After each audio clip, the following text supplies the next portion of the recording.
आप वसल्लम तस्लीम ला रहे हैं यहाँ पर, तो खाली भी वही जो कि उस टाइम में ईमान नहीं लाए थे उन्होंने, उस टाइम वो ईमान नहीं लाए थे वो, तो वो एक और सिपह सलार दो सिपह सलार को 200 लोगों को लेके भेजा कि जाओ उनको आने मत दो, जाओ गिरफ्तार कर। तो नबी वसल्लम जब मालूम पड़ा आपको कि आ रहा है, तो अब रास्ता बदल दिया आपने, तो आप सल्लम यहाँ पे तस्लीम लाइए, जहाँ भी आप जगह देख रहे हैं ये जो ये इसको लीजिए, तो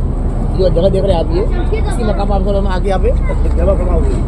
आने के बाद वसल्लम ने पहले एक किसी को भेजा वहाँ पर, मक्के में भेजा, जैसा हम आए ना मक्के से, मक्के भेजा आपने कि जाके वहाँ से कह दो कि हम जो आए हैं हम जंग के लिए नहीं आए, जंग के लिए बल्कि हम उम्रा करने के लिए, हम तवाफ़ काबा करेंगे, थोड़ा देर वहाँ ठहरेंगे हम लोग, फिर लौट जाएंगे, हमारा जंग का इरादा नहीं, बल्कि हम तवाफ़ करने के लिए आ रहे हैं, उम्रा करने के लिए आ रहे हैं। फिर उसके बाद वापस उन्होंने नहीं माना, तो फिर आप वसल्लम ने उस पाकिस्तानी को भेजा वहाँ पर, जाइए आप बात कीजिए उनसे कि हम लोग इसलिए नहीं आए कि जंग करने के लिए, बल्कि हम आए चलो तो सारा करते ना, हम आए उम्रा करने के लिए, हम तवाफ़ करेंगे चले जाएंगे। तो आप गए तो लोगों से कहा, क्योंकि आपकी वहाँ पे बड़ी इज्जत थी उस्मान गनी हज़रत की, जो वो मानते भी थे, तो लोगों ने इनको बड़ी इज्जत दिया, कहा कि क्या बात है बताया कि हम तो आए हैं, हम उम्रा की नीयत से आए, जंग के लिए नहीं आए, तो हमें उम्रा करने दिया जाए। उन्होंने कहा कि हम तो उम्रा करने देंगे नहीं आपको इस पर, लेकिन ये कि आप अगर आ गए हैं तो आप उम्रा कर लीजिए, तो आप कर लीजिए, जंग पी लीजिए, आप जाइए। तो हमारे कि नहीं, नबी पाक जब तक नहीं आएंगे तो हम उम्रा नहीं कर सकते,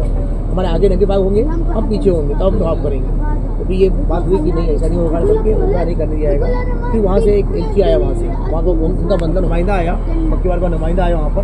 कि आया आगे के बारगाह में हाजिर हुआ। अब समझिए ये बंदा ये बात कर रहा था, बात करते करते जो वहाँ का था मक्के का बहुत ही रईस, बहुत ही मतलब बुजुर्ग आदमी था, मतलब वहाँ का जो मतलब जो उठे मारे थे, तो उसने जब वो बात किया था, सब बात करते ऐसे कभी ऐसा कर रहा था। साहबा जब ये बैठे थे, बैठे थे, तो कभी दाढ़ी पे इसके हाथ लगता है, ऐसा लगता था। साहबा ने देखा, हाथ पकड़ लिया उसका, देखिए तुम जानते भी तुम किससे बात कर रहे हो, जब ये पाक से बात करो तुम इससे अपना बात कर रहे हो। तो ये बात करने के बाद भी कहा कि ऐसा है कि ये बात हुई कि ठीक है, तो जाने लगा तो देखा कि इतने सारे साहबा का देखा उन्होंने सारे इहराम के अंदर है,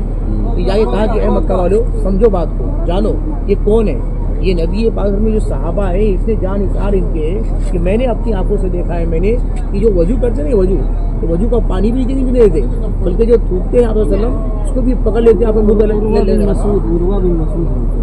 तो उन्होंने क्यों कहा कि जब बड़ा वो उसको भी नहीं गिरने देते लोग, मर लेते लोग, बड़े जान इशार है लोग। फिर वहाँ से जो चंद लोग आए, फिर मुआहिदे की बातचीत चली, तो यहीं पे आप वसल्लम के सामने में मुआहिदा लिखा गया, उसमें लिखा पहले मोहम्मद रसूलुल्लाह, तो लोग आगे नहीं मोहम्मद मौला अली मुस्लिम ये बैठे थे, ये जो जगह देखे ना आप लोग यहीं पे बैठे थे, मौला अली को बुलाया कि अली आप मुआहिदा लिखिए, तो उन्होंने क्या लिखा बिस्मिल्लाहिर्रहमानिर्रहीम, इन्होंने कहा कि नहीं ये मत लिखिए, तो बढ़ा दिया, मोहम्मद आप नाम लिखा, बोला कि मिटाइए, तो बोले मौला बोला कि मुझसे नहीं हो पाएगा, आका का नाम को मिटा दूँ मैं, तो अपने हाथ से उसको मिटा दिया आप में, जो बोलते वो लिखो आप। इस मुआहिदे में ये बहुत से मुआहिदे में से एक मुआहिदा ये हुआ